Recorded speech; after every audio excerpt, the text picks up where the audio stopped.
Part 1, Psychological War and Spiritual War. Part 2, White Divide and the Separated Ones. Part 3, Going Back to the Shore, Stronger Than Before. Part 1, Psychological War and Spiritual War.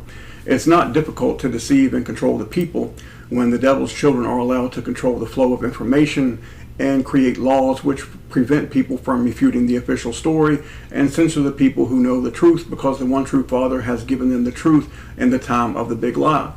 It is psychological warfare, with the command center being in the spiritual realm. Now, let me say that again for you. It's psychological warfare with the command center being in the spiritual realm. This is war at the highest level with the goal to change the perception of reality, and this happens in stages, which are 1, demoralization, 2, destabilization, 3, crisis, 4, normalization. Now, what we are witnessing right now, 3 and 4, we are seeing it, but we do not have to live it. This is the key to understanding the truth. Hello, good people. It's Rob Lee. I'd like to say a brief word, and then we'll continue understanding the psychological war and spiritual war and how deep the deceit goes, and we'll learn why it is happening. I am a white man. I do not lie, and I speak plainly. I am not a hypocrite, and I will not say anything to appease the evil of this world. I will not compromise my beliefs to go along with the masses. I will not go along to get along. And I say that because we're going to talk about race, white people, and some very deep issues in this video. I am well aware of the trouble that white people are facing in all Western culture. Yes, it has hurt and angered me. I have felt incredible sadness when I see the situation in South Africa and poor white people struggling and being made to feel second best or non-existent by the Babylonian beast. However, as I have grown through my Father's mercy, He has taught me a higher way. It does not mean that at this point I still do not feel some of those emotions, because I do. What it does mean is that I have accepted it and I understand it. As a white man, I used to relate to white people more than other people, even though I grew up in a very diverse place. However, at this point in my life, I don't have much in common with any people anywhere. And we will take this issue much deeper in part 2. So if you would get yourselves comfortable, this is going to be one of the better and most honest videos that you've ever watched. And if you take the time to watch it all, you may learn something, and you may change your life and your perspective on what you see going on in the world. So let's go forward. We are going to the middle of the ocean deep, and we are going to remove our life vest and our flotation devices, and we are going to drop the anchor and burn the ship. And we can either get back to the shore through the truth, or we can drown in the ocean and lies. So, continuing with the psychological war and spiritual war. The greatest difference between 1920 and 2020 is not the enemy. Your enemy has always been evil. No, the difference is the people have joined the enemy in droves. Consider there has always been evil and vile beings. There's always been that. We've always had evil. However, the decent folks and God-fearing folks always outnumber the evil people. Now, this is not the case in our current world in all Western cultured countries. The devil's children have concentrated on changing the outlook, ideology, and personality of all Western culture. Now, the change is meant to be so severe that people can no longer perceive the dangers of the takeover. People don't even know that they're being taken over. Western culture at this point can no longer recognize their own countries. They don't know what used to be, because they are living in something entirely different. The end goal is this: a nation of people who are unable to assess true information, people who can no longer think or reason, a nation of zombies who will worship lies and lust and not ask any questions. And that is the key: to go along to get along. Currently, the masses are so delusional and blind, they can be manipulated to believe anything, and I do mean anything. Nothing has decayed the morals of America more than the entertainment industry. The deception, propaganda, hate, lies, filth, and violence that comes from this evil industry has been used to weaken and ultimately destroy many individuals, families, and societies. The synagogue of Satan has used the entire entertainment industry, technology, and the churches to spread deceit, lies on a scale that has been unheard of in our world or even imagined by your ancestors. There's no way that they could have imagined on their most creative day what we have now. The entire entertainment industry tells the people how to act and what they should like and dislike. It tells the people what they will believe and what they will deem a lie. It tells the people how they will actually feel each and every day. Consider what I am going to tell you. Folks start their day by allowing the devils in this industry to tell them what they should feel as they begin their day via the TV or the internet. The vast majority of the people in this world, in one way or another, via the internet or the television, start their day by listening to a lie in one form or another. People end their day in one form or another by listening to a lie. Now imagine what goes on throughout the day. Nothing but a stream, a continual flow of lies. 24/7, a non-stop IV, a slow drip of lies. People believe they are gathering knowledge on what is happening in the world by watching mainstream media reports, YouTube, social media. They believe it. Now, this naivete and lack of critical thinking skills is the result of a corrupt spirit. This enables the devil and his brood to deceive and control the masses. Another huge problem for the people is their constant desire to have their heads and noses in the world. All television and the entire entertainment industry is owned and controlled by the most evil creatures on this earth. And these beings are the masters of the lie. A few years ago, Google began censoring any and all videos that prove the lies that come from the television, the news, and the internet. They began a massive wave of censorship. Even today, most folks are completely ignorant of the Smith-Mundt Act, Modernization Act 2012, and what it means, and that's Smith, S-M-I-T-H, Mundt, M-U-N-D-T, Modernization Act of 2012. Please look it up. It means that the media can legally lie and there is no recourse, none.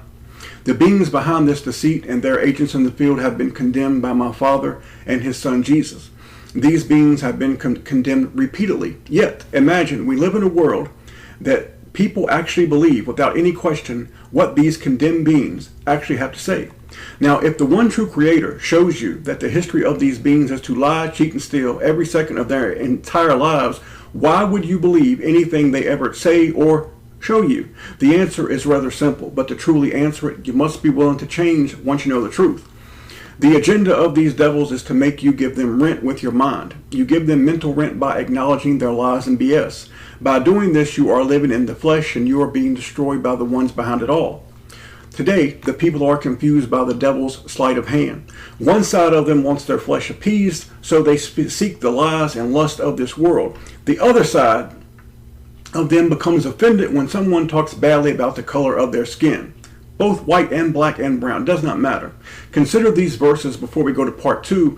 People can ask the Father for wisdom to know and see the lies of this world. However, they do not care enough and they do not believe anywhere near enough to ever be heard. Please consider James chapter 1, verse 5 through 8. If any of you lack wisdom, let him ask of God, that God giveth to all men liberally and upbraideth not, and it shall be given him. Your Father is merciful and kind. 6. But let him ask in faith, nothing wavering, for he that wavereth is like a wave of the sea, driven with the wind and tossed. 7. For let not that man think he shall receive anything of the Lord. A double-minded man is unstable in all his ways. So take a moment and ponder what we just read. God Almighty, whom I call Father, says you can ask me for the truth, knowledge, and if you really care for me, if you love me, and if you believe in me, I will give it to you. I will give it to you. However, the masses reject the Father and run to Google and the media. Just for a second, can you imagine the anger and wrath of the one true Father? Folks, you are going to witness punishment on a scale that cannot be understood. The punishment is already started, and the masses are simply too dumb. They're too dumbed down to even comprehend what's coming. Part 2. White divide and the separated ones. Now, this is going to be a touchy issue for some of you because we are white folks, but we're going to get to the truth, and then some will go back to shore and some can drown in their own lies in the middle of the ocean. So we have to be honest, or we simply become like the enemy, a bunch of liars and cons. Now, if you do not like the manner that I preach and teach, then keep your ears out of reach. Speaking of reality, flesh, and deception, I like to read something. Isaiah chapter 64, verse 6. But we are all as an unclean thing, and all our righteousness are as filthy rags, and we all do fade as a leaf, and our iniquities, like the wind, have taken us away. Filthy rags, what does that mean? Well, think about what you wipe your behinds with. Is that better? Your Father also says that he will spread dung upon the faces of the people. We've read it before. Your Father has a special way of showing the dumbass people in this world who is really the boss. You see, he does it in his own special and powerful way to let everybody know, this is mine, I'm running it, and there ain't a damn thing you can do about it. It's mine. Mine. So the Father is telling the people that if you come before me, and if you think you're special because your skin is white, black, brown, yellow, red, green, and if you think you've done something great, let me tell you what you really are to me. That's no better than what you wipe your rear end with. You see, the way you become special to the one true Father is loving Jesus Christ. When you wake up every day and you give your entire existence to him through Jesus, that's special. Then the dung will be cleaned off your face, and when you pray, you will be heard, and you will start to live a different way. You will start to understand there's living in the flesh and there's living in the spirit, and most folks will never, ever, ever comprehend this. White folks are divided like never before. The synagogue of Satan is using the old ploy of divide and conquer.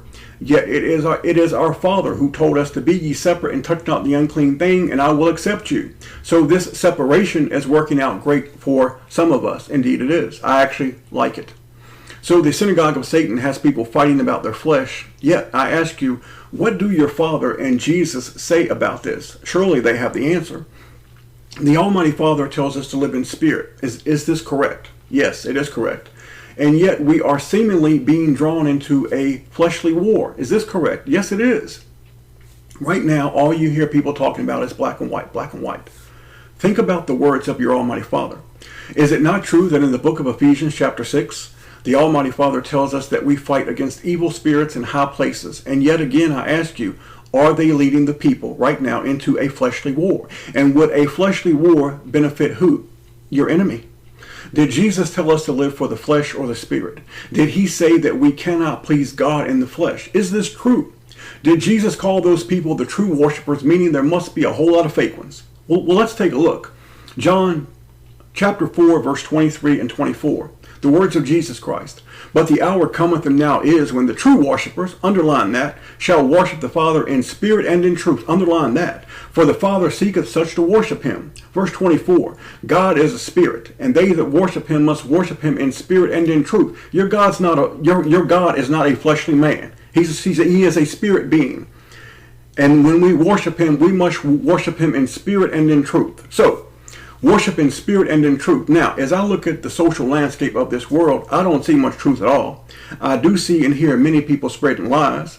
How can any person worship in spirit and truth if they live in the lie and are being drawn into a battle of the flesh? You all know, most of you who have read the scriptures know that Jesus Christ said we can move mountains. He also said that nothing shall be impossible to you. Now, are we to believe that he meant that we could move mountains with our flesh or our spirit? To think about it, brethren. Can you move a mountain with your hand? Can you do it with your skin? But he's talking about your spirit. Matthew 26:41. Watch and pray, Jesus says, that ye enter not into temptation. The spirit indeed is willing, but the flesh is weak. He says that my flesh is weak. Well, if our flesh is weak, surely my King who loves me knows a far better way for me to live. In fact, he came and set the example for me and told me how to live, walk, and worship our Father in truth and in spirit, because our Father is a spirit. So we will do as our Father told us. Again, let us repeat the words of Jesus in John 4:24. God is a spirit, and they that worship him must worship him in spirit and in truth. Spirit and in truth. Truth and spirit. Because you will not, on your best day, please or worship your Father with your flesh. Yet the devil has people fighting or being led into a flesh war when the main battlefield is the spiritual realm. How incredibly diabolical and clever. However, the Father allows it because we are being separated by all this. With the virus agenda, you can see more division. Now we have the racial division, some living in spirit, just a very few, and the majority living in the flesh. About me, just a couple words about me before we get into the truth about race and white people. I cannot and will not look at another person and feel contempt for him or her based on their appearance. I can get along with all people, but I'll never go along with anyone but Jesus. I grew up in a city of about 100,000 people. I grew up 5 minutes from downtown. I grew up in a poor, mixed environment. I was introduced to different types of people at a very early age. Black people, gay people, they were all prominent where I grew up. It was a part of my life. I was not taught to hate people of different colors or religions and or people of different sexual persuasions than my own. The Bible says that our Father chose a time and place for us to be born, and this was the life, the environment that my Father chose for me to be raised in. I do not desire to see anybody suffer or treated unfairly. I have suffered. And when you have suffered and you have a real relationship with your Father, man, you don't wish that on anybody. You just don't, because you know what it feels like. Now, I do not know all the details of my history of my family. I am given to understand that I am German and Scotch-Irish, as I guess many other white people are. I know for a fact I did not walk out of Africa. I am not an accident. In fact, my Father says in Psalms 139 that I am fearfully and wonderfully made, and He knows everything about me. As I've grown, my views about race have drastically changed. From growing up in a very mixed environment, my views started to change as I became older. It did not mean that I became hate-filled, although at times in my life, especially in my 30s and early 40s, I think that I did. I think I had some of that. However, I do have views about race, marriage, and sex that come from my Father. And I'm not offended by other races loving their heritage. In fact, they should embrace their heritage. It's theirs. Why would I be angry if they embraced what's theirs? However, there is an evil double standard in this world. Now, how did it become a crime for white people to be ashamed to be white? Why are white people supposed to be ashamed of who they are and where they come from? Well, the answer is in the rest of this video. It's not complicated, but it may be hard for some folks to accept. But once you understand it, the who and the why of it all, you can have a great peace in these dark days. Isaiah 26:3 can come true for you. If you keep your mind on the Father constantly, you can live in a perfect peace if you trust Him. What's going on around you, all this lies and BS and chaos, if you will keep your eye on Him, you can live in peace, if you really want it.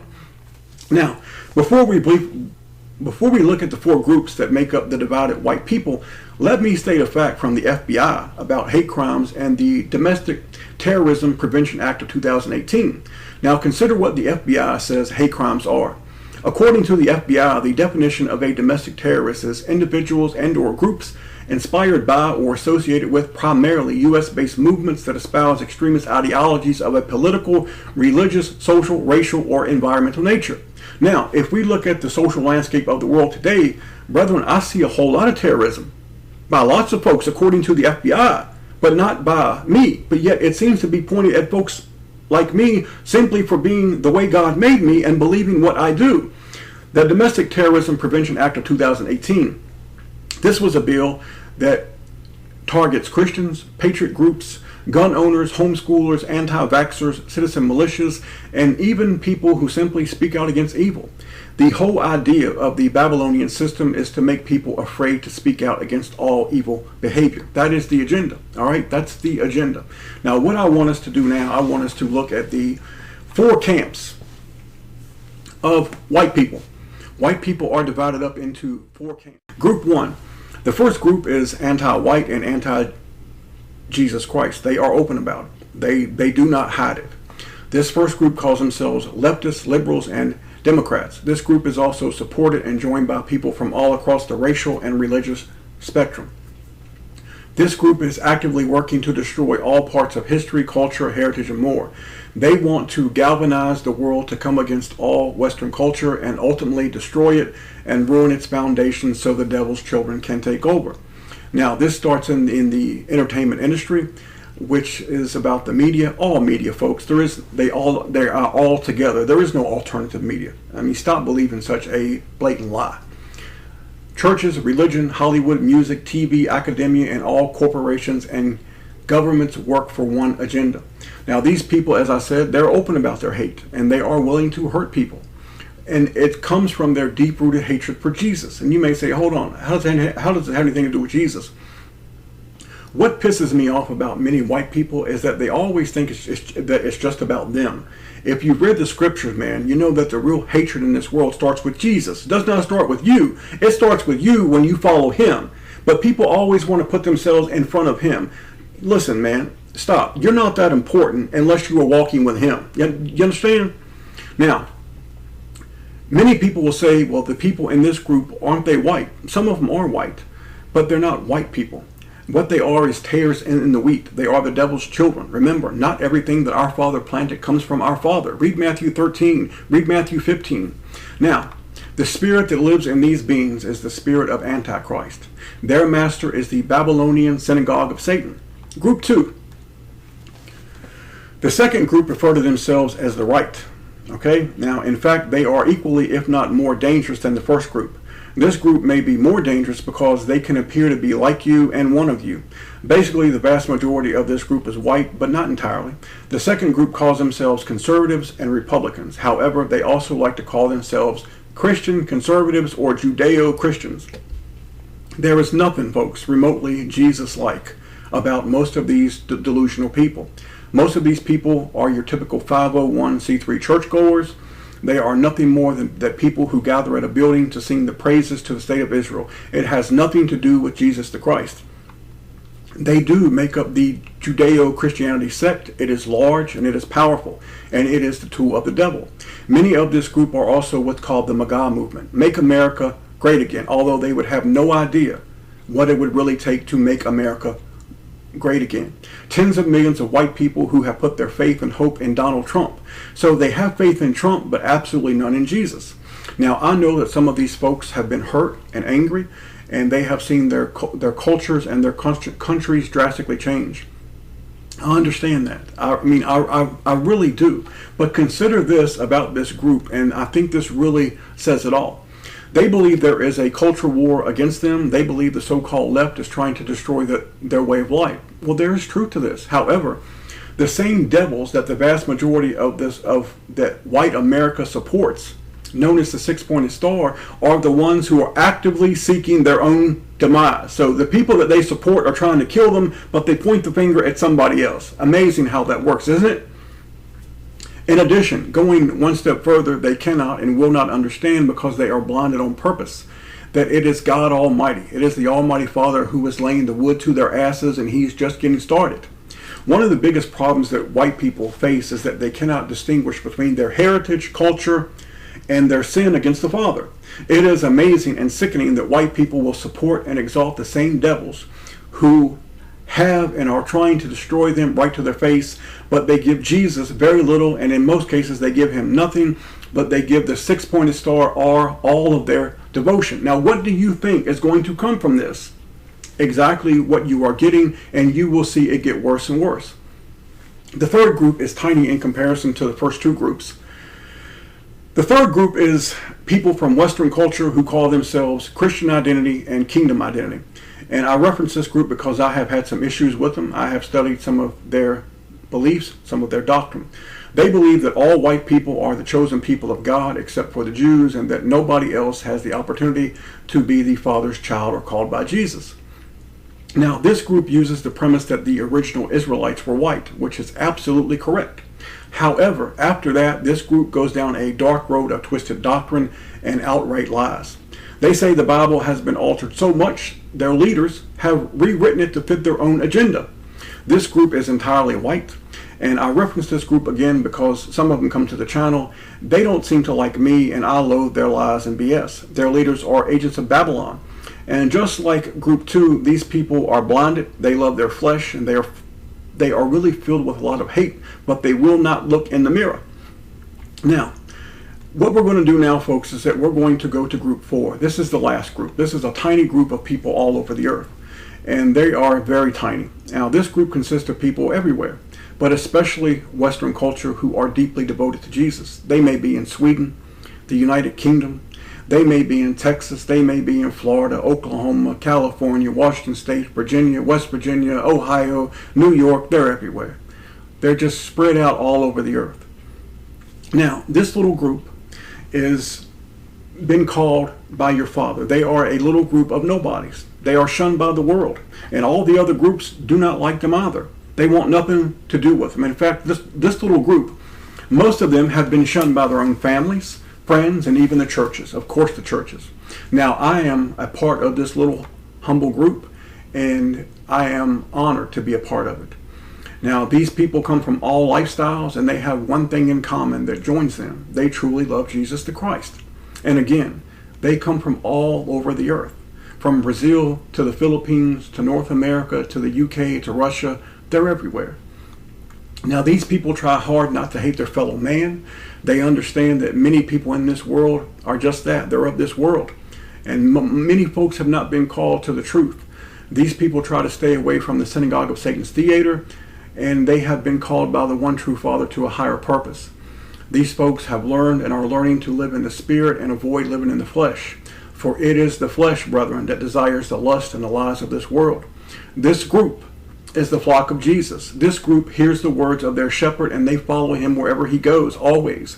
Many of them have pale skin, but there are others who have brown, yellow, and black skin, and they are led by their spirits, because the Father can choose anybody he wants to be his son or his daughter.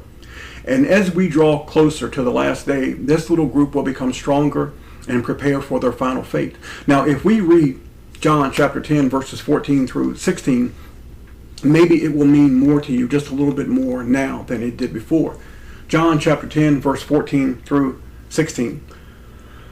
I am the good shepherd, and know my sheep, and am known of mine. As the Father knoweth me, even so know I the Father. And I lay down my life for the sheep. And other sheep I have, which are not of this fold. Them also I must bring, and they shall hear my voice, and there shall be one fold and one shepherd. Then if we go to verse 24 through 31, I want you to consider what you're reading here. So Jesus is on Solomon's porch, and he is preaching.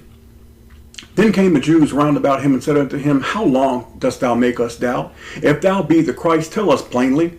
Jesus answered them, I told you, and ye believe not. The works that I do in my Father's name, they bear witness of me. But ye believe not, because ye are not of my sheep, as I said unto you. 27. My sheep hear my voice, and I know them, and they follow me. And I give unto them eternal life, and they shall never perish, neither shall any man pluck them out of my hand. My Father which gave them me is greater than all, and no man is able to pluck them out of my Father's hand. I and my Father are one. Then the Jews took up stones again to stone him. Jesus says that nobody can remove us from his hand. Get it? Because our Father put us there, and our Father does not lose, ever. Does not happen. Part 3, the fear of the mirror. Now, for most of Western culture's history, the people of these countries were white. They were white folks living in relatively prosperous lives. There was no movement to change the people, structure, and culture. They were white people doing the best that they could, like other races, nations, and tribes did all over this earth. What made these people different is that the Almighty Father blessed them. The vast majority were followers of Jesus. Their ancestors charted a path through blood, sweat, and much faith in Almighty Father through Jesus. Most of these folks never thought about having radically different cultures in their midst. They did fight amongst themselves, and they did go abroad and conquer because it was given to them to do so, says the Holy Bible, and our Father does not lie. Now, they were white folks living the lives that the one true Creator ordained for them to have, and there's no shame in it at all. There's no shame in it at all. In fact, it's beautiful and it was perfect.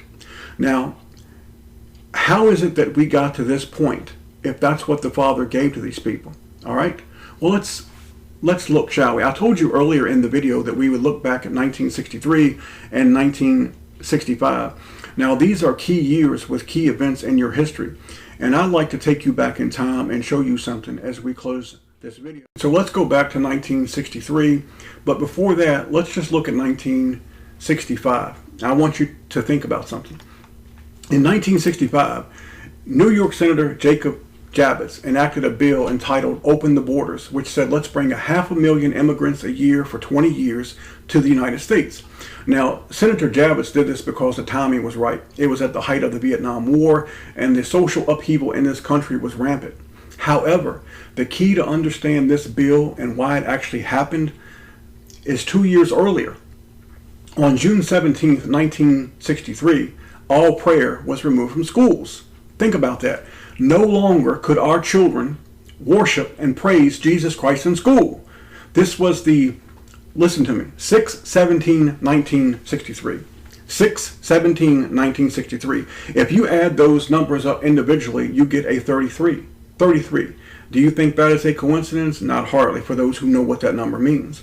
When you do not stand up and fight for what is right, the Father will make you pay for it. Your father made this nation had to pay for not fighting the devils who sought this evil sin of removing prayer from schools, because when they removed prayer, they took Jesus with it. And this was to escalate to businesses, to all parts of life. Let's remove Jesus.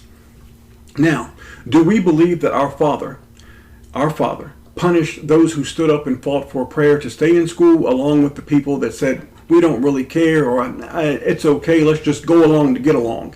Your Father has always blessed and loved his children who stand up for the truth. He has always blessed his children who will stand up for himself and Jesus Christ. You must understand, you have to stand up for what is right. However, in this mass immigration were to come many people who were anti-Christ and anti-white. Yet there would also be people who would come to your countries who would come to love Jesus Christ and the people.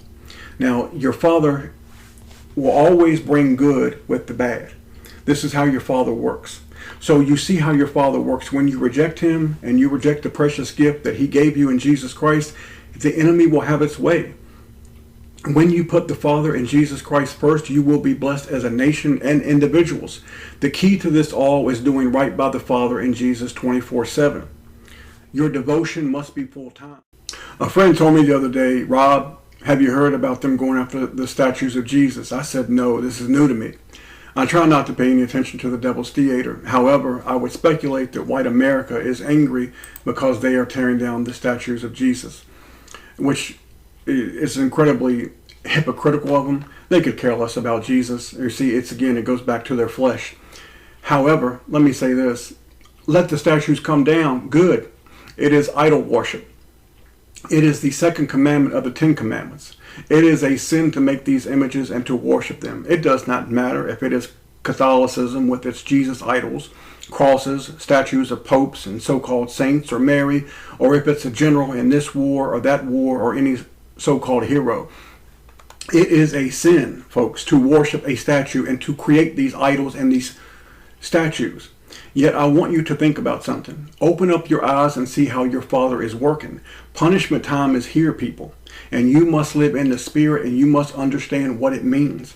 Romans 8, verses 8 through 9. So then they that are in the flesh cannot please God. But ye are not in the flesh, but in the Spirit. If so, be that the Spirit of God dwell in you. Now if any man have not the Spirit of Christ, he is none of this. Romans 8:14, for as many as are led by the Spirit of God, they are the sons of God. When we live in the Spirit and keep our eyes and hearts on him continually, we can expect to have a perfect peace. It does not matter, brethren, what the world is doing. It only matters what we are doing through our Father in Jesus. Life is like a warm summer breeze. It comes and goes. Our lives are very short. The evil that you see upon this earth is not here for long. This life and this world are not here for long. We live, we pass on, and then we are judged. Your real life is coming. And those who are pure evil have been condemned. They always have been condemned. Now there are those who have been given a chance, but they have failed, and they are failing now. And many of them are white people. Why would you join yourselves to them and want to give them your pity and say, oh, I feel so bad for them, when they are rejecting and denying Jesus Christ on a daily basis? This is living in the flesh. Jesus Christ said, many are called, but few are chosen. Others have been given the chance to have life with the King of Kings, Jesus the Christ, and they failed. They are choosing the lust of the flesh and the six-pointed star over Jesus. What do you think is going to happen to these white people? The arms of the Almighty Father are open to those who will believe, trust, and be courageous. When you give all of yourself to your Father through Jesus, you should expect and you will receive all of your Father's love and guidance. When this happens, much of this world will become insignificant. Then you are, for the first time, living, and you are living the right way. The right way. You are living through Jesus, for Jesus, in the Spirit. May the Father bless each and every one of you, and the only one that matters is Jesus. And if you are to love him and to love your Father, you are not going to do it with your flesh. You are going to do it with your spirit. And if that's not good enough for you, you can keep living in the flesh. You can give all your pity to your fellow white people who are having their asses handed to them. It's because God wants their rear ends handed to them. Now, if you want to put your hand in theirs and say that matters more than Jesus, do so. You will reap what you sow.